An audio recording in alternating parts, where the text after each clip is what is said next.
I am so excited. Why are we live streaming? See, I don't know what we're doing. Well, anyways, welcome to the first episode of the Sophia Files. I am here. My name's Sophia. I'm from the Wolf and the Bear podcast. I'm one half of that, but we decided to kind of do a sidebar. And then this is Miss Melissa and Miss Ariel, and I'm so excited because I'm going to have a couple colleagues that are with me whenever they can make it, honestly. And I feel very excited because we all have one thing very much in common, which is that we are intuitive, we're gifted, we have mediumship capabilities, and we are very much trying our best to situate ourselves with no ego if we can. And that was the big reason why I wanted to bring us together, because sometimes I think that might be hard to find right now in the whole zeitgeist. So the agenda for this episode is going to be amazing. We're going to talk solar flares, mitochondria and being responsible for the light body, and how natural disasters are ramping up. And then at the end, we are going to answer some personal questions for each other so that we kind of get our cake and eat it too. So I first wanted to invite you guys real fast. You know, I have an expectation for this energy, and I have an expectation that is held protected, because we know that we're going to gather a lot of energy as we do this. And there are certain things that would never be allowed. And so I, for one, am having that sort of protective element being invoked for us as well as for me. And you can accept that into your energy field if you'd like, or what you prefer. Because as you know, free will is king. But anywho, okay, so I wanted to go into something. Melissa, I want, if you could introduce yourself, and then Ariel right after, because I love you guys. I'm so excited. Yes, my name is Melissa, and I've had some psychic abilities throughout my life, and just recently started to understand them and to use them. So happy to be here. I'm Ariel, and I met Sophia just a few short months ago. So I feel like I've always felt a little different, but isn't really sure why. So we've just been kind of exploring that, and it's been awesome. Well, and at the crux of this all is, you know, Sophia is, in my perspective now, as I've learned more about it, it's more of a title. It's not as much a name. I'm not trying to name this after me, though it does work out. But more than anything, there is something that would be referred to as the Sophianic code. And it is in high alignment with the Gnostic idea of the Christic code. So that is sort of outside of the religious doctrines. We're not going to go quite into that, although there is some reality with the Gnostic text. But I wanted this to be a place of wisdom. Of, you know, in the other podcast I have, The Wolf and the Bear, we always say love first, wisdom second. And so while we do want to uphold that here, what we are going to be doing is actually removing a lot of our opinions and our feelings, and actually going to the root of our guide systems, our guideship. Because as we three know, when we do readings, we do not have the tools or the knowledge to be able to help these people just off of our dome. It's just not happening. So we have to touch base with something that's much greater, something that is of an ultimate wisdom. And in some ways, I would want to consider that almost us accessing the Sophia Files. So that's the agenda. All right. So, Ariel, I know when we were, before we started shooting, she was like, I don't really keep up with current events. I don't know what I want to talk about. And I said, that's going to make you perfect, because no matter what we talk about, you're going to really be ripping off your channeled energy. I'm going to try to put my consciousness in my feet a little bit, because I'm a little bit excited. I'm a little bit out of my body, which is both good and bad for these kind of things. Sometimes channeling, I need to be, you know, more in the they said more in the rear, but they mean in the rear of the mind. All right, cool.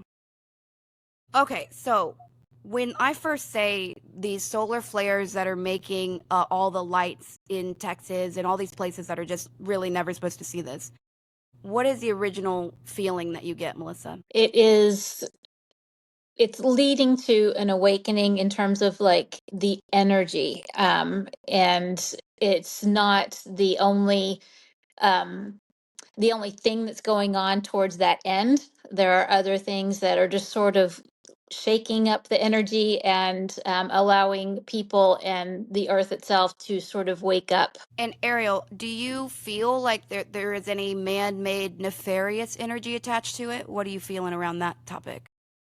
No, I don't feel that. I feel like they will try to come back and say that was us. Um, but Oh, I feel that too. that they'll come back to say, that was us. But with as far as the lights, it's getting everybody outside, it's getting everybody to take the pictures and to put them online. And what I think would probably be one of the most important things is that it'll be documented and dated for sure. Yes.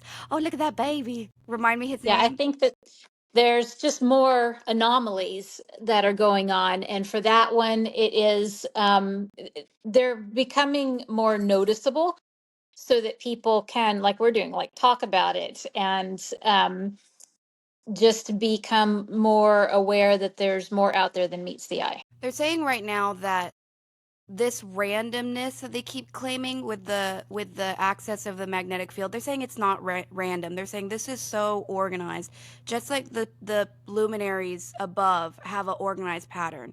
So they're we are being sent this ideal, or this idea that everything is out of control, something, and my guides are kind of saying, yeah, out of y'all's control, but not out of the control, which Yeah. I love. And I am a little bit devastated that I have seen on TikTok and on Facebook now the fear mongering. And again, it's fair. It makes sense to be afraid. Why are we seeing aurora borealis in our sky? We're in Texas. I get the fear, but they're claiming that they're basically alleging don't go outside. They're experiencing radiation sign like burns in their throat or something. And I'm curious, what do you feel around that? I feel like it'd be like I a sunburn, like going outside and getting a sunburn. Yeah. So I think that, this is pulling from my own knowledge, but also in line with what I'm being told, is that you can think yourself into a situation. And so Mm, they are assuming that they're going to have this and they want to have something to draw light to them. You know what I mean? That it is mm. um, something that it could be just what they're hearing is making them feel like they're having this response. There is more radiation in around us, but this is not the first time we've had this. This is not new for us at all. So, um, I yeah, just got a little I bit think of a tingle on something. I'm very curious if Melissa, I don't know why, but they're directing this at you. Um, do you believe there's a potential that there is a mix? Like, I don't know what I'm feeling, and I wouldn't swear on it, but they kind of showed me that the emitter towers they're trying to back in this. They're like, oh, go outside because that's beautiful. And it's almost like they're trying to invert that experience through what they're doing with the towers. Is that something, or is that just completely a non-issue? yeah, that is happening. I don't think that I I keep saying I because I'm a little bit in and out. That's okay. That's okay. um, so I don't think that's changing the end result here. I think that we are just in, as a human population, we are in, specifically in our country, are in just such a heightened state. Like we ourselves have more energy and we are on edge and Scared. we're scaring ourselves. Yeah. And Ariel, what do you feel? I would agree also just with the fear based mongering, and also just thinking about online, the doomsday clock's almost at midnight. What does it mean? What does it mean? And like personally, like I had a dream last night and it was like a rationing experience, and I was in a hotel room with like four other families, and it just felt so real to me to just I was on the phone with my mom and then the line disconnected and it's like, like, oh shit, like My guys were here it just is. telling me that you had a very real Yeah. dream. It was not on our dimension. So, yes, you were having a real experience, just not in our current timeline of what we're doing right now. Interesting. Do you feel that maybe she was being shown that as a preparatory experience, or as a little bit of to align her energy so it's not so shocking if there were communication errors? I think she made that jump into that scenario as a result of what we're dealing with right now. Um, And they are saying they made one of my guides made a joke and said, "You do sometimes feel like she can't hear you." Who? So there's that too. All right. Well, I feel, I'm going to throw one last question in there for your guides, and I'm going to ask, what can we do to help hold the line against the fear mongering? I think it comes down to community. It's just building your own community that you can rely on, and know your neighbors, because that's become a lost thing. Nobody goes outside. If you do, you're just waving at your neighbors and not saying hello. So That's hard because we are hermits. I would say don't give fuel to the fire. Keep that open dialogue about this is not, it's not the end of the world. This is not what's going to end us.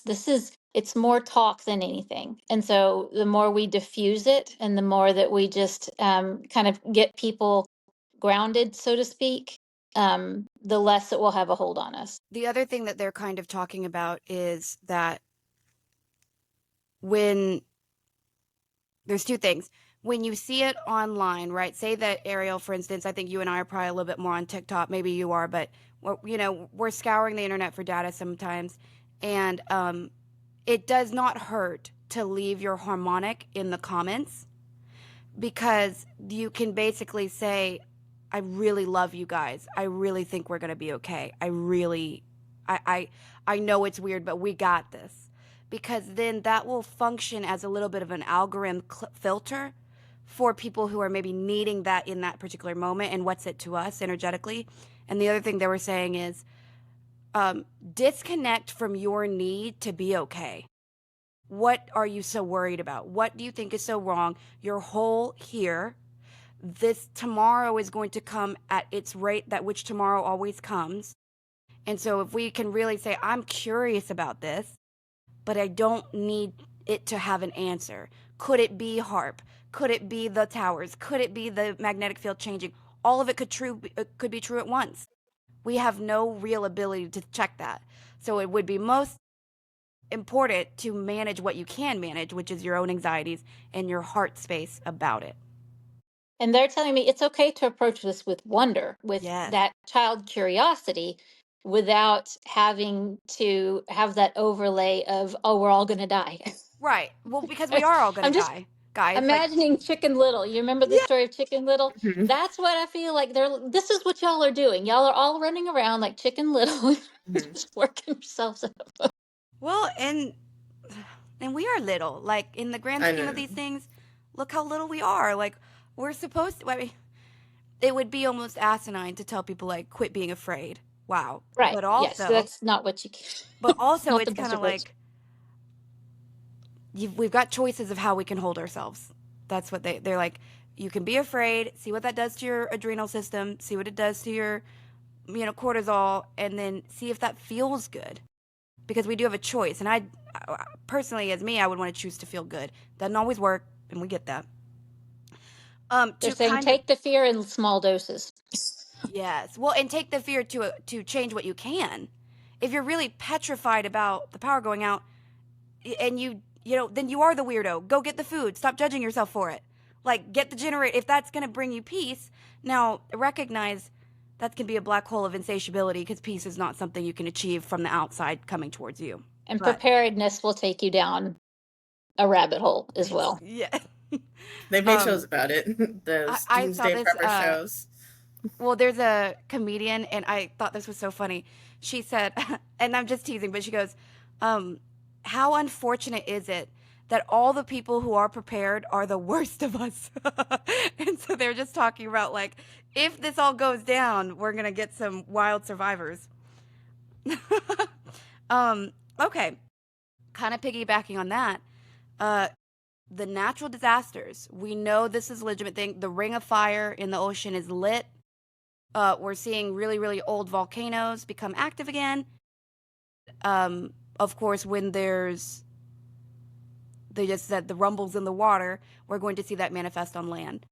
So what do we kind of feel is in store? Let's just argue for the next 6 months. What do we feel around that? The first thing I felt was travel is going to be limited at the beginning of the next year, just because I think we're going to continue to see some airplane instability. But I think that's a two-pronged thing. I think it's intended to kind of get us all settled in to where we are. But I also do feel that there is some very real they just said instruments issues.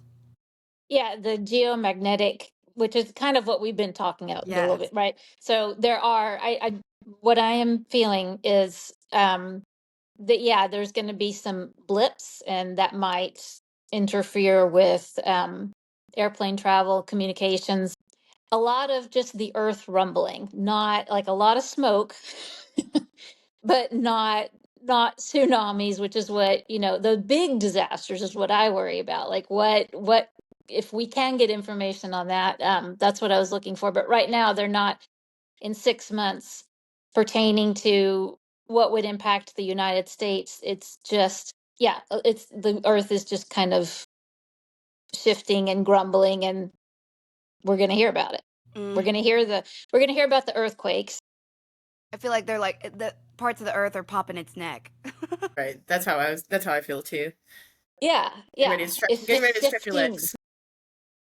That's what it feels like. So yeah, definitely still like earthquakes. We've been having them like pretty consistently, not here where I am, but just in general. But nothing that has been like front page newsworthy, right? Mm-hmm. That's what we're going to keep seeing. For some reason, go for it, please. I was going to say, I think too, how we've been discussing with our hands and feet as being portals. And if we just have all of that anxiety and fear and all of the other negative emotions just, reverberating within our body, and we're just putting that into the ground. Mm-hmm. So, oh my gosh. And for people who have gifts, because I feel like we're in a time right now where more people have gifts than don't. If that feels right. That there's going to be more people that will be more in tune with their gifts. And so it almost is like they're not like a walking time bomb, but almost like a walking time bomb. Like a unification, an army, in a positive way though. It's funny because you just said in tune, and my guides were immediately like, that's what the earth is doing. It's getting in tune. We are getting in tune with it. The things that have not been allowed are happening in that. And my guides were just saying basically the earth is going through growing pains. Like it, just like the teenagers get the bone aches because they're growing. It's just shifting. It's doing its thing. So yeah. To expect it to be in one state forever is not correct at all. That's a great point. Yeah, they're laughing and saying, you're not going to go into the ice age. You're not. They're little babies. We're not going to send you back that far. I remember hearing reading another article, like somebody was saying, and it was just a total fear-based article about how, here's the things that are going to lead us into the ice age. I'm like, oh my God. Get some science, people. Well, and even with, it doesn't ever really help when all of these world leaders and billionaires are getting these like submersible yachts and these bunkers. And what they just showed me was they showed me if the earth wanted to, they showed me a can, like a Coke can being, they're like, there's so much hubris to that because we're not really dealing with something like nuclear fallout. We're dealing with the earth deciding we are no more in this particular cavern and cave. And that's not something that I'm just going to say what they're showing me. And just in that vein of the ultra rich pushing the boundaries of science for fun, I am getting that there's going to be a disaster with aircraft that is trying to go like higher than we've gone before as a passenger craft. That's not going to go well. It's going to be one instance, and there might be like 6 people on board, but it's going to go very badly, and it's going to be the ultra rich crowd that's in that, So, but again, just remember that submarine with the 3 billionaires and right. the sun? That's the Ken, and that's what I think my guides were like. Once you mention that, they're like, "Oh yeah, that's going to happen," but it's on the other side. It's not deep in the water. It's going to be up high. It was so weird because after therapy and after working with my guides a lot, tears are very quick and very easy for me. And I was listening to something about that the other day, and I started crying because, not really because I have a lot of empathy for billionaires and stuff, and he was definitely the main guy. He knew it was faulty, but if he owned it, he would have lost the whole company. So he did it anyway. Anyways, but at one point they reported, and again, who knows, but that like the son who was freaking out at one point, he just put his head on his dad's lap, like, this is it then, I guess. And I just started sobbing. I was like, oh. And so even though I really hate that, I mean, I hate, I don't love trying to beat the universe at its thing. I don't know. I didn't expect to feel that much empathy, especially towards the little one. And he was 19. He wasn't little, but like, God, Life to live still. a life to like, yeah. And probably hadn't been done offensive things quite yet to the degree, maybe, if that makes sense. Well, and they're telling me when it all comes down in the end, you're all human, and you're all going to feel the humanness of those events, as you should, because we are human, and we should not be thinking of one person being better Or than the other. expendable. You're all humans, but it is sad, and you should mourn that. It shouldn't be about money. Mm. There has been that sort of uptick in the, they're reminding me in the French Revolution, right? It was very much let them eat cake. And it was the word that I think is so funny has come back is bougie. Like, oh, that's so nice. But that's really shortening the bourgeoisie, which were the Yes. ones they were getting rid of them. And then everyone was celebrating that guy, Monsiano, the guy who allegedly killed the CEO of that insurance company. And I was just thinking, to me, that was the shot heard around the world because nobody cared. And he was hot. So all the taglines were focusing on, I thought, this is where things get dicey, when you start to be okay with people getting murdered because they have money. Right. But I don't actually think we're going to fall out of order to that degree. I want to see if they have anything else to say about the natural disasters. There is a sharpening too. So they're kind of talking about there is some function of that fear because Ariel, like you said, the gifts are coming online. Some of that will be triggered by the existential fear of the loved ones and for themselves. And so it is funny because we can hold the line for those that are feeling unnecessary fear, but this is going to be a trigger for some people that is positive for their gifts. So I like that. I love that. And Sophia, you and I had been chatting back and forth. You'd mentioned something in a text about the Annabelle doll and how you were just like, "Oh, this is dread." I mean, like, I hate seeing this. This doll is just bringing this negative energy everywhere. And that was what I was feeling, is that it is going to wake some people up. They're not going to figure out what's going on, but where there is dark, there is light, and that darkness that this doll is carrying is going to wake some people up. Mm-hmm. Mm-hmm. And how do I say this? I was talking to Terry last night, and I have been saying this, and I'm debating if this is going to be all right. So now is not the time to be dancing with your own personal demons heavily. And it feels right now that in our work, as we continue to work with humanity on a personal level through readings, but also collectively, even as we do things like this now, it feels important to say it out loud. Everybody is getting nudged because so I think that we are going to be dealing with. I had a client the other day, and her husband had unalived himself. He had definitely struggled with all of these components to depression, but I felt very specifically that this had been a nudged thing. And I think that we're going to see that. So when we see those struggling around us, I almost feel that there is a little bit of a call to action. If you have a friend who's struggling with alcoholism, struggling with prescription drugs, we are, I've said this to y'all privately, but the darker energies are performing somewhat what we would call almost a last call. It's like they know their time's up. They know the frequency is not going to support them.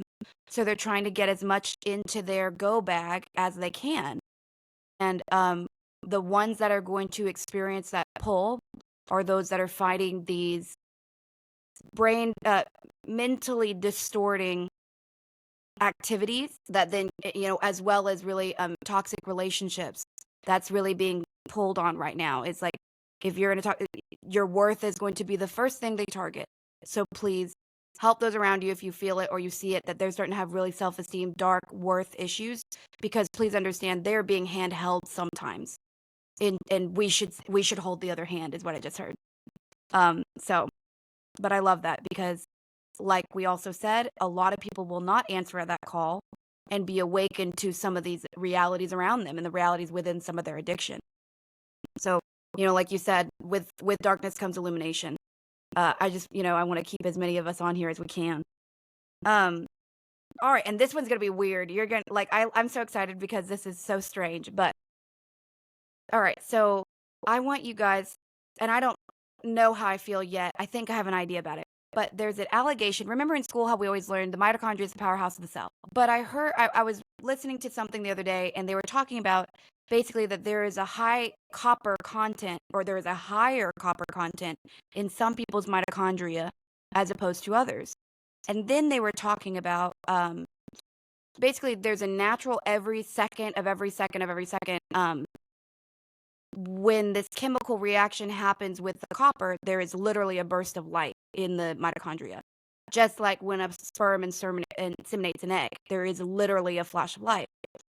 And that got me thinking, because in Star Wars, if anyone is into that, the midichlorians count in the bloodstream is what they target to find Force-sensitive individuals.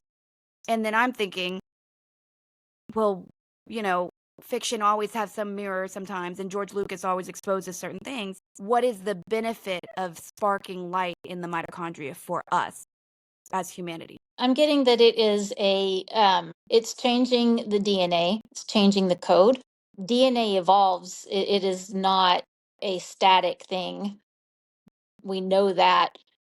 But in this regard, just as the earth is adapting and humans are adapting, the energy that we are feeling and that we are experiencing with this shift is causing the DNA to also evolve. And what about you, Ariel? Mm-hmm. So the way that I see it, the first way that I had imagined it was almost like going through a metal detector, and people with that material, we'll say like with that magnetic in them, it kind of sets off like a dinger within.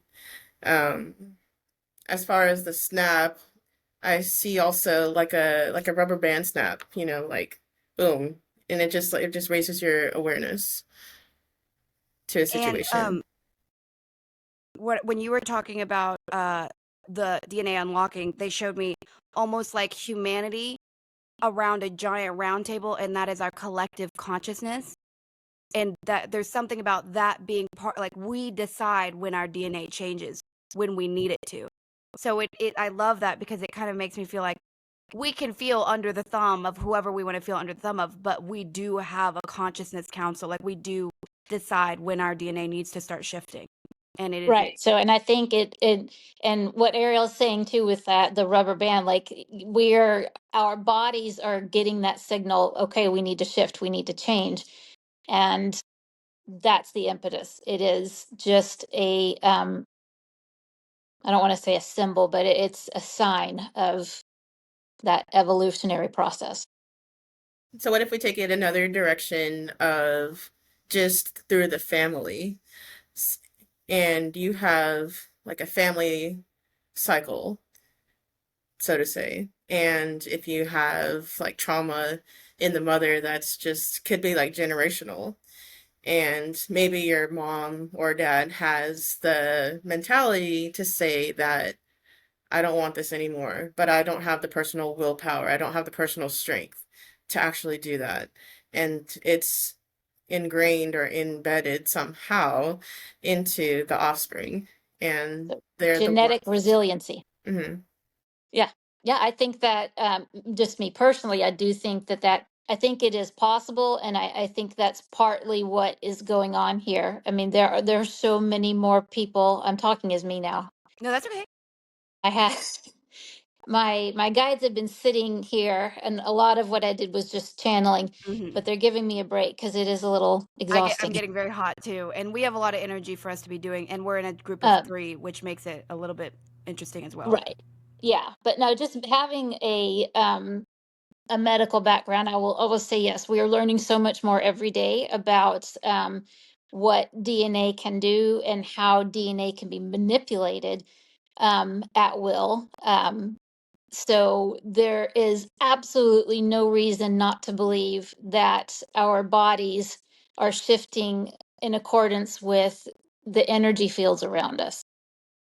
What do y'all think about all this talk about a calcified pineal gland and how we've been damaged beyond repair with our body being managed and messed with?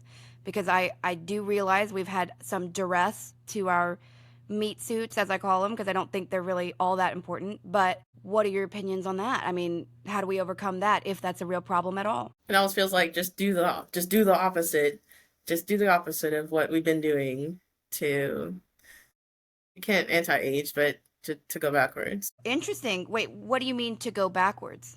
We're in a time now where everything is less everything is less substance, more filler. And so if you have most of the filler clogging up your line, you can't actually get what you need. And I think in today's economy, like especially every company is just making things as cheap as they can make them and downsizing, replacing products. And if we're just buying what's cheapest, we don't really care what we're putting in our bodies as much as, before. I saw a video the other day and it cost a man $37 at the grocery store to buy Thanksgiving dinner for a family of 6, and I can't imagine. I just went and spent $35 at Walmart and I got this shirt, a drink, and a box of chocolates. Yeah. And how about you, Melissa?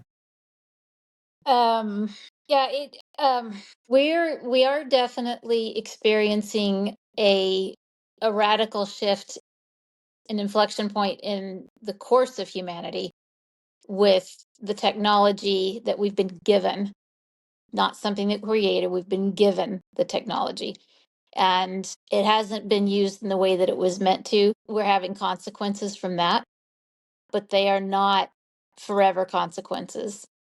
And we keep trying. I'm saying this as it comes in. We keep trying to help nudge in a collective sense with technology, and humanity continues to use it in the worst possible way. One of the things and I want to touch back on that actually has a lead in I'm very curious about. So, but before I go, they were saying also we are not taught the nature of our 3-body system.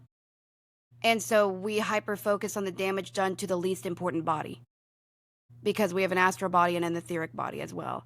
And so if you perceive yourself as whole from that perspective down, because that is really the reality, because as our higher dimensional bodies are able to remain in a more pure state, we can basically try to match frequency there, and matter has to follow.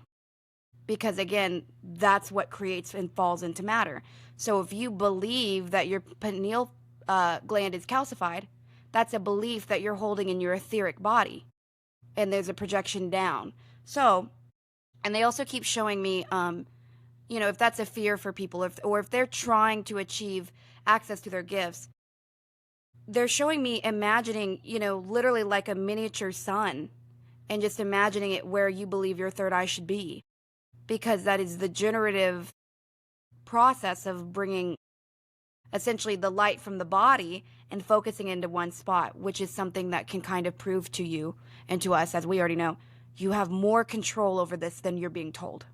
You have significantly more access to clearing different energies. And if you don't understand that, look into, there's a book called Placebo. It's fantastic. And it shows you how your belief about your body is ultimate. And we can go into timeline jumps and why that may or may not be what we're doing, but not right now. Okay, and then I wanted to go into, what was it you had said? About the technology being used poorly every time. So on my this is in one of the episodes of The Wolf and the Bear, but on my mentor's land, there is literally present there right now a pocket universe, because there are those of us, whether they are human, whether they are fae. There's a lot of fae pocket universes that we're hidden from us. So there's a lot of energies, races, energies, whatever you want to call them, creatures. I heard, but in a very lovely way. They're like the creature, like wonders, creatures of wonder, that are waiting for our frequency to release. And they're like, we're right here. Like, we're just keeping ourselves safe because you guys keep doing crazy stuff. But we love you. We're going to, like, there will come a time where we will continue to converse energetically. It just had to be on hold because, like what you just said, we keep doing some wild stuff. Awesome, awesome. Humanity has been there in the past. It has lived in accordance with the Fae and the magical creatures that you really don't believe now. You've lived with them in the past as humanity. We're not sure that you're going to get back there as a community, but yes, they exist. Many, many, many worlds exist around you that you don't get to see, that are right in front of you. And I just heard as well, don't be afraid to create your own. We have the right to, like the pocket community that's on Terry's land. They were massacred and they chose to become discarnate, but discarnate in their own reality, and have that sort of be their protective element because they are of those with the memory to do so, is what I just heard. But that also makes me feel really happy because, some of us will be travelers, is what they just said. I don't know if that's going to be on my timeline, but it feels very much like that will be, descendants of ours. All right. Yeah, I agree. Descendants, not us, Nope, but unfortunately. it's the next wave of the indigo children. Yeah. All right. So, as far as moving kind of into our personal questions, I loved Ariel. Go ahead and ask your question. So the more that I've come into the world, there are tons of social media out there, Facebook pages and groups dedicated to like psychic mediumship, and tons of TikTok lives of psychics online, and just kind of wondering how do you tell, because I believe if a lot of people are kind of in that wild state of I'm lost, I need direction, I need an answer, that's where they're going to go look, because that's where they can find that human connection. We've become so segregated from each other that we just revert to an online presence. So, in the chats, they're like, is my loved one okay? Is my boyfriend going to want to marry me? And things like that. So they're taking it out of the way that, I don't know, it's almost like taking it out of, you're taking away the anticipation or like the joy that actually comes with that moment. So is my boyfriend going to propose to me? Yes. Okay, well, I know that he's going to propose to me, rather than just, oh my God, he's proposing. So I think it's just, how do you find someone genuine versus someone that's just respectfully throwing cards around? Dang. Shots fired. Pew pew. I'm just kidding. I love it. You're right. That's a great question. Melissa? It is the challenge for humanity has always been in wanting to know everything. You come from a state of knowing everything. You come into your human body and you know nothing. And that sense of there's more makes you hungry for more. It makes you impatient, and then your the current forces around you do continue to make you impatient. And finding someone is up to that sitter to be open because there are so many gifts that have been given to people. It is one for everybody. There are no two people that are going to have the exact same gift in the exact same way, using it the same way. So finding the person that you need takes courage for yourself. You have to go out there and you have to talk to people, thus the crux of humanity at this moment. Amen. Do your guides have anything to say about it? I think a lot of what people dismiss is their own intuition. They know what feels right, they know what feels wrong, but they question it also of what would not more or less what would society want, or what would somebody else's opinion, how does somebody else's opinion influence my own? So I think that's where people are getting lost also, is they're less considerate of what their own personal needs are and wishes, desires, and more of that of somebody else. They're showing me a couple of tools, and one of them I've definitely mentioned before, which is you can attune yourself to truth. I often say do this before you try to meet your guides, or do this before you try to meditate. But you can sit there and acknowledge, and you start with facts. So you would say, my name is Sophia Sterling. I am 30 years old. I believe I am a psychic medium. I feel very strongly about my cats. I love them. These are all things that are going to resonate with a certain frequency, a harmonic of truth. The very next thing that you encounter, if it feels jarring to your energy, there is now you have a duality. You have something to compare it to very quickly. The other thing they're showing me is, for some reason, my guides are wanting there to be significant, clearer attunement to understand where in your frequency your own questions are coming from. And so if you were to become more aware, since since most of these people who are seeking this out would claim that they are also of a spiritual nature. So, we recognize that like begets like. So if you are seeking these things, but you are also considering yourself a spiritual creature, an individual, understand the chakra points in your own body, because then you can start to feel where your questions are coming from, and you can feel where the answers are coming from in the practitioner. So if you start to realize, I feel that answer came from the solar plexus, which is not an intuitive state. Or if it came from a root, which is like, I'm answering this because I need you to believe me. That's a very root need. That's a very imbalanced need. You're going to start to sense these people are not capable at this particular time of giving you what you need, because I don't see any of this coming out of the higher chakra systems. So there's that as well. The other thing they wanted to say is, if you wanted to perceive gold, like a shimmering gold, as the harmonic of truth, and you were to envision how much of that or how little of that was behind or around a practitioner, if you had the gift of certain sights, that helps you too, because you would start to feel like, I think this is real gray. I'm not seeing any gold, and I just need to click off and find, because we do sense that, and we need to put that sense into something a little bit more visceral for people who are like, how long did it take us? 1,000 years for us to trust that we even were talking to our guides correctly. And then we're asking somebody on TikTok to know how to tell whether that's a huge ask. Humanity is not taught to get in tune like that.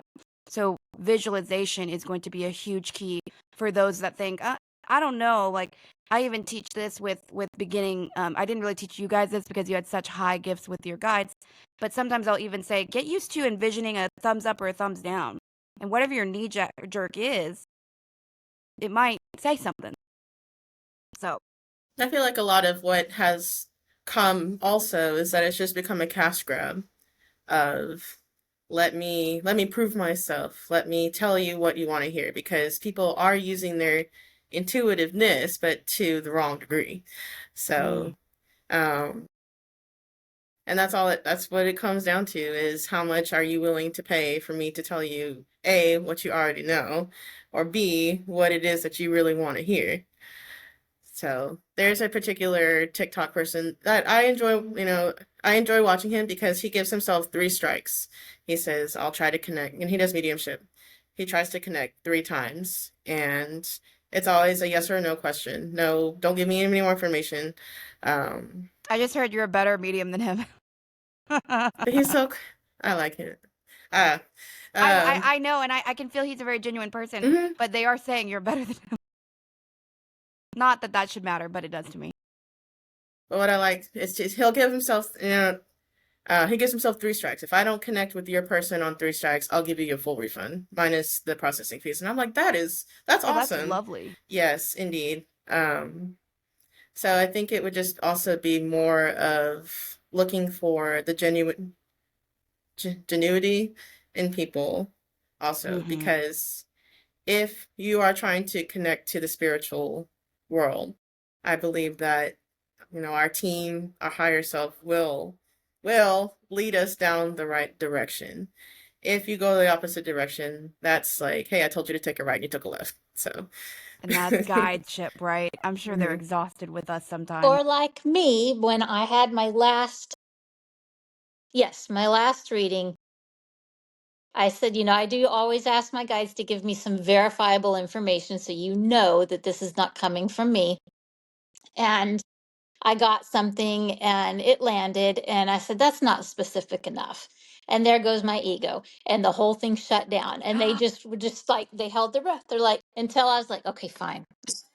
Oh, I want to ask you about that later. We can debrief. I want to hear about your first reading. I'm so excited to hear that. Yeah, they Yeah, me totally too. blew me off for like 30 seconds. And I'm just sitting there like I'm getting nothing. It's like holding up the water hose. It's like, okay, well, you can get this when Yeah. you can get this in a Yep. They second. just put a kink in the water hose. They're like, Mhm. we're waiting for you. Give up your ego or we're not going Dang. anywhere. Dang, that is so real. I would want to just cry. I'd be like, my ego, I'd be Please. embarrassed. I'd be like, please, please, please, please, please. They're like, I that's just not what had you're to supposed to admit be it. I'm doing. like, I told the client, I'm like, okay, I got nothing. We're going to move on. And that's okay. I think, man, but you're so gifted. It's so funny because, I hope that you never feel that you're lucky to be getting the clients that you're getting, because they're lucky to be in some ways. I don't know why I'm saying this, because I don't know if you have I don't know what it is, but they are acting as they're showing me really beautiful cobblestones, but they're saying that this first year or so, as you have these hiccups, they are in some ways fundamentally the cobblestones for your journey, as much as you are dropping them healing information, because but this is all part of the journey. And Absolutely. and there are going to be times where this is for all of us, you're going to get that weird test, and you're just gonna be like, why is this happening? What do you want from me? And then you can start to realize, well, you're a cobblestone. I got you. This makes sense. Let's move on. Can't have one without the other. No, Right. So, and um there was a period of time where I was doing something else, but I was training under it. And I remember there was no discrimination in my subjects, so to speak. It's like everything I could get my hands on, simply so that I'd know how to do it all. And so I know that there are readers right now, and I'm gonna talk my shit for a second. There is somebody in the community, and I refer to this individual as the walking fortune cookie, because unfortunately I've had to be around this individual a lot, especially in my earlier time as a reader. And we are not the ones who are saying the truth is within you. Like, we know it is, and we will maybe say that, but we are sitting there trying to really get the details of the blue sweater and the horse you had when you were little, and grandma's trying to talk about the red pan that she used specifically, and all these little details. And so when we do have hiccups, there is so much that we're trying to do. There's so much authenticity that we're having to, and we're all, I mean, I would say for myself, I'm a very bold individual. I'm loud. I want it my way. And the gift of not being the fortune cookie is submitting that. Oh, and it's hard. Okay, so I was going to ask, Melissa, what is your question? So I am interested to see what the path for my son is going to be on his educational journey. And he is at that point of taking it a step farther. And I'm just curious with finances and with getting accepted into the program he wants, how that's going to pan out. So what is his timeline around March? What does that mean? What's going on around March in this time? That would be the deadline. He gets to apply to these programs once in a year, and that would be the deadline. Okay. And is he still in a relationship? I think it is just a friendship now. I believe that if that does not become a game of tag, they're kind of, there's something around he needs to be focused in March. That's, I don't know, it needs to be highly focused. And I also want to bring into the chat a little bit of his own fear of it could also enhance the manifestation of waiting a little bit. But my gut says, I mean, Ariel, I feel it works out. I'm trying to feel, I think he's busy. I almost think right now, though, if you say that to him or he's already, you know how I talk about the snow globe? He's like shaking it right now.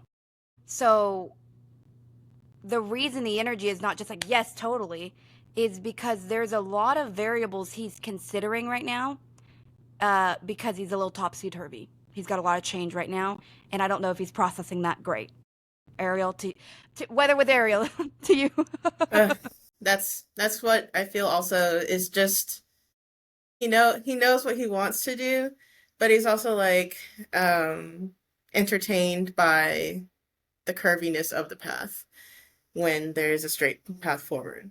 But I think it's just to give himself that grace of knowing that even if you hang to the left, you'll come back to the middle. If not this year, then next year.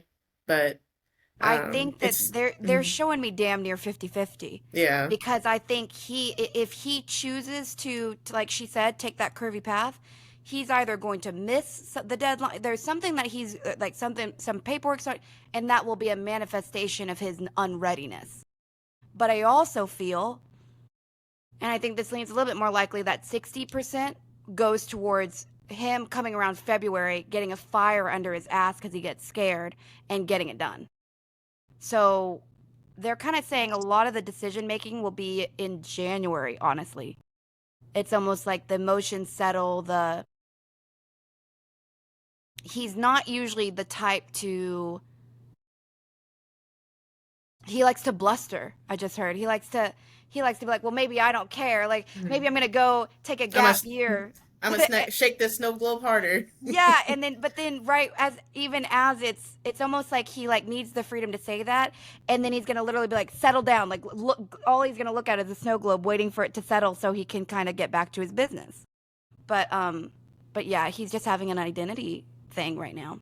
Yeah, and my guides are just saying that his guides are wanting him to learn some aspects that he needs to have under his belt before he can get into that program and before he can be successful. So he is he's getting there, and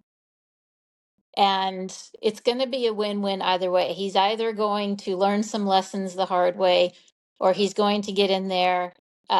He will get in there at some point, whether it's this year or next year. The funny thing they just said is all this really is the placement of his lessons. So either he's going to learn it in school real rough, or he's going to learn out of school real rough. But no matter what, based on this like 3-year timeline, he will change from a boy to a man. Mm-hmm. That's what I feel too, is like, just that boyishness. So, mm-hmm.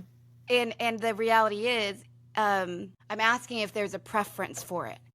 And they're kind of showing me no preference. That's a human thing, but they're saying kind of the A and B of what happens. So if he gets into the program and then he struggles through it, and they just said sludges through it for the first part, he's going to incur self-doubt that way. If he doesn't get in, there's the self-doubt on the nose. So no matter what, his big thing is he's going to have to overcome his own consequences, but the finish line does not ever move. That's what they just said. The finish line doesn't move. Those lessons on self-regulation. Yes, and self-advocation. Real quick, we Correct want to. I don't me. know why. I'm sorry, but we're going to do this. They want to shift to your daughter real quick. So how is that going? How is she doing with her self advocacy? I don't think that it's changed. Yeah, I'm trying to see if there is a way to kind of just send her some energy because I feel she's a little bit depleted right now, and I feel that she is being pulled down. I still feel that there's some pull down. I would like to just I'm gonna close my eyes a little bit, and I want to just I want you to talk about how she's great. I want you to tell me everything that's amazing about her. Oh gosh, she is the funniest human being I've ever been around. She is so in tune with the people that she's with. She knows exactly how to lift them up. Um, she knows how to disarm people. Um, she um, she is just an absolute light. I mean, everybody is drawn to her. I think she's amazing.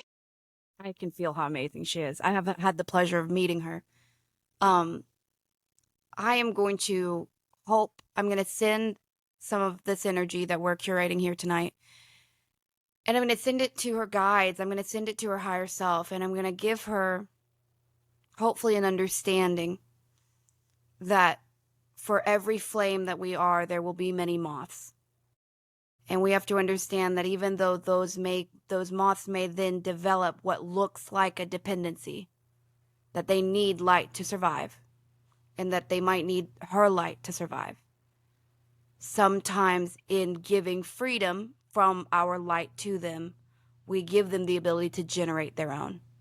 Because I feel that her bleeding heart of a soul already knows this and cannot allow itself to release.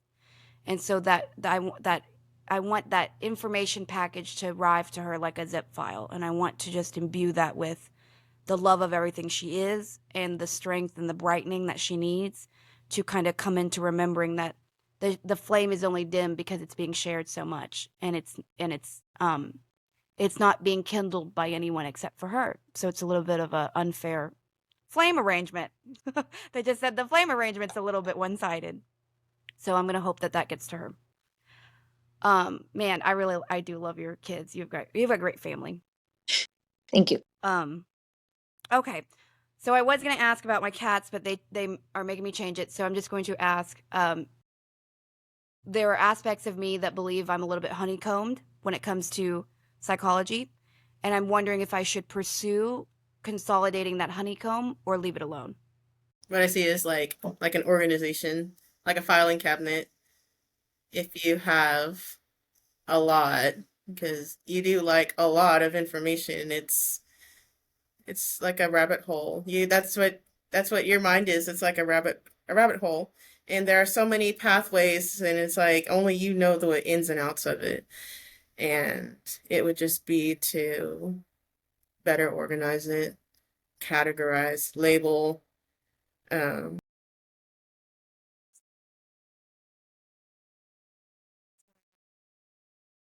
I'm getting that in consolidating, you go farther. Well, my boyfriend the other day, and again, this kind of sealed the deal for me because I do believe that I had some of my psychology fractured. So if anyone doesn't know what that is, you can look up Ramkoa or honeycombing. But my boyfriend the other day said, it's like there's three of you. And that kind of broke my heart, but I also loved him for seeing that in me. But I have I have a consolidation in the psychology of I am this individual, but there are these very strong faces to that. And so that's what I think I'm going to start therapy in January with somebody who really knows the ins and outs of that. And so I'm kind of excited, kind of nervous, but I'd already kind of decided to pull that trigger. And I just wanted to make sure that was a wise decision because the fear, of course, would be that the snow globe would be shaken up too much and then I'd lose something of myself. But I'm so glad that that's a Yeah, they're definitely giving you the go ahead because it was a bright path of consolidation. So I think that that's definitely where you should go. yay. Well, I'm so glad. Um, okay, I was gonna say okay, tell us about your first reading or your readings or anything you want to share about them that was like Yeah, challenging or so weird. in the last couple of weeks, I've just done a couple, but they have been people that already know me. And so I've still offered to do free readings in certain circumstances. People that I can trust, somebody that either knows me or can be vetted from somebody that I know. That's where I'm going with it. And so also trying just different techniques on seeing what works best to get information. Really quick, And I want to say something because they're saying it. Please remember that there are certain freedoms that come with an exchange. There's a spiritual law around this. So, while I understand the free readings, do phase that out as quickly as possible. Just because they're showing me kind of like tethers. And once there is an exchange of energy, but really money is energy, or even if it's like a favor back, but something to where that sort of cuts that for you. okay. But go ahead, sorry. So the last one that I did was it worked really well. I had a meditation technique that was working much better for me, so I felt stronger in that Can you reading. share it? It was just just being calm, sitting still, doing a meditation, doing a grounding, protecting my space, opening the portal, the session for that connection, talking to my guides ahead of the appointment to say this person, because it was an appointment, and I said, I have this person coming, please, reach out and pull those in that are most important to this client. So that sort of a thing. So it was more preparation, as opposed to just, when you're at the fair, you can do some of that preparation, but you're just kind of sitting there and waiting. But so I did that, and my battery's about to die. So let me get this on here. Oh, you're good. Thank you. All right. So so during that reading, and it went really well. And I was glad to have reconnected with this person because they're actually there was I can see why the guides put him in my path. So I'll just say that. So there was some other good stuff too. But so we were going along, and I always like hearing when they say, funny you should mention that, because I know it's landing. Like, well, yeah, the guides brought that up for something. And so there was a lot of that. So I knew that, and this was really just like an organic conversation. And that's why I try to structure them that way. I want it to be a conversation and not, yeah, I want it to feel genuine. So, um, so we talked and connected him with somebody that was important to him. And that's when I said, okay, well, here, I'm trying to get you this verifiable information. And he was good. He was like, yeah, you got her that, that's good. And I was like, oh, but that's not good enough for me. So where I was still hearing and feeling, it was just like, it was just like, nope, we are not serving. And that's what I heard. We're not serving your egos. Oh, They stopped, and I waited. And that's when I was like, okay, all right, well, we're just going to move on. And they came back and they helped me out, but it was funny because that's how my guide is. But yeah, it was like, I'm not serving you. You're just the conduit. So just step off, just right. step back. You're a very beautiful channel. And Ariel, if you want, there's two things I'd love if you want to chat about. I want to tell you something actually, first of all. So this class this morning, you were supposed to have a reading, and I canceled it because her energy was inappropriate. She was pissed at the world. I wasn't going to expose you to that because that's not fair. And you have a very gentle energy, and maybe that's what she needed, but I didn't feel it was appropriate. But instead, we had a very unique class today. So if you could tell the audience and Melissa, because Melissa loves this type of shit. I love this type of shit. Like, Yeah, I so love it. I know I always love when we have class because it feels like like it feels like going on vacation. You're doing something fun, and then afterward, like the time in between is always like let's calm down Yes. until our next class. But oh my God, today was so fun. Like we had our eyes closed most of the class, and I was like, I think I actually like talking this way. But we went more back into past lives. Have we known each other before? And for me, um, it we can edit this out maybe. We'll see. But it's because growing up I used to read a lot, and so it was almost like, am I interjecting my own histories, from my own stories? But it was like a hard no. Like these are my experiences that I've had. And for me, I feel like I've always kind of been against society, like societal norms. Um, and Sophia said, well, do you think that we have known each other before? And there were probably more than not a lot of times where we were together, but the thread was too long. And we had a fun pirate adventure. What else? And What we else had did we do? some French underworld fun times. But what happened when we were meeting with your guides and that little intruder? Um, it was because it was, neither he nor she. And then the first recognizable thing was like flubber, because that's what I know was flubber. And to give Um, context real quick before we were setting up the round table of her team and we were fleshing that out. And I saw we had already had 4 people at the table, herself included. And I saw 3 more tables and for some reason or 3 more seats. And for some reason she saw 4. So we had to figure out what is happening with this 4th energy. And that's the flubber. and then someone who brought their own chair. I think that it's just more of like that general curiosity. It's a new host, because that is kind of like what it turned out to be, was like a little parasitic energy of, and I guess like also like an ant. You have your little scouter ant that goes out and reports back. But we were able to quickly dispel it and say, I don't care where you go, but you can't stay here. Well, and the funny thing was, first I was very, you know me, I wasn't fucking with it, but I wanted to see what was going on. And so, it was hilarious because I said, we're going to ask it to leave.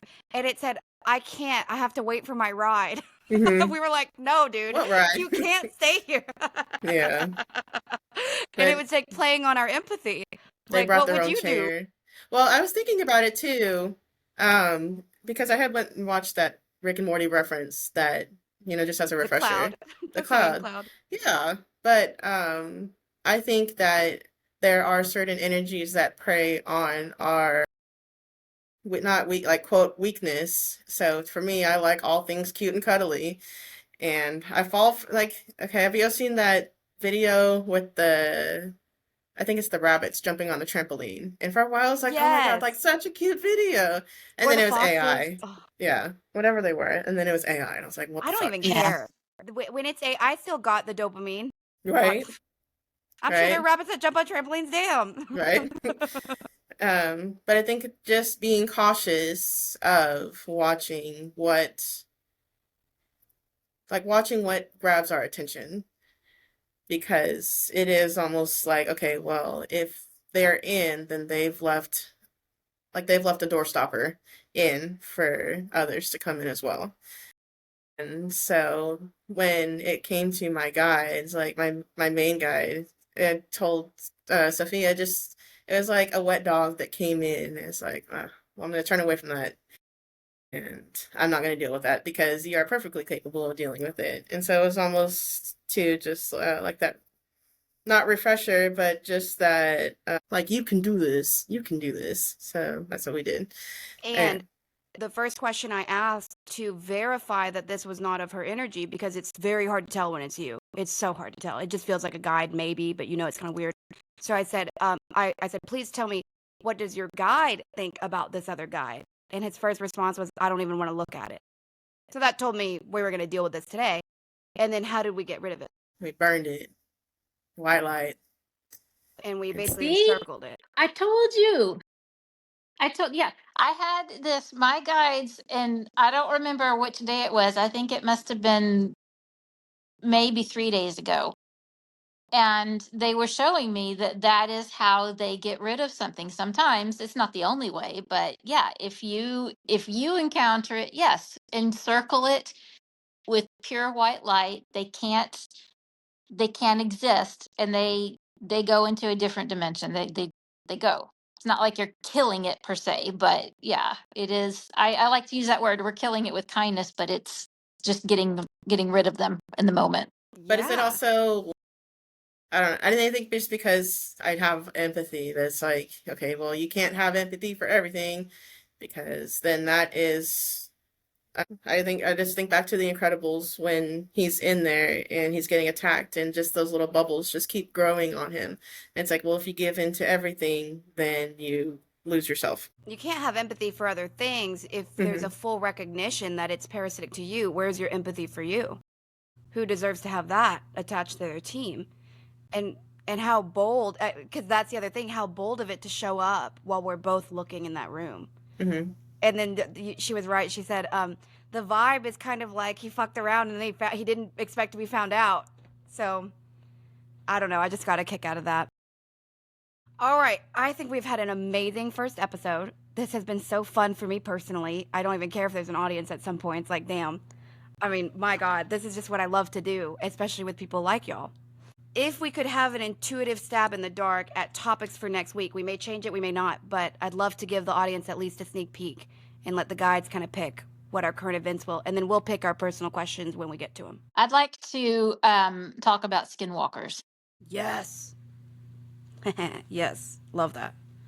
Ariel? Let's just add cryptids onto it. Let's just encompass cryptids as a whole. Hell yeah. And I'm picking Epstein. Hell yeah. It's a show of monsters. Let's go. Right, there you go. We're turning into the monster hunters. No, I'm just kidding. All right, guys. I love you so much. And I will see you guys next week. To the listeners, we're going to be on Spotify, YouTube, and that's about it. My editing capabilities are okay. I love you guys. I'll see you next week. At different times, it would probably be true, but I love you so much. Thank you guys for joining me. Thank you for having us. Bye-bye.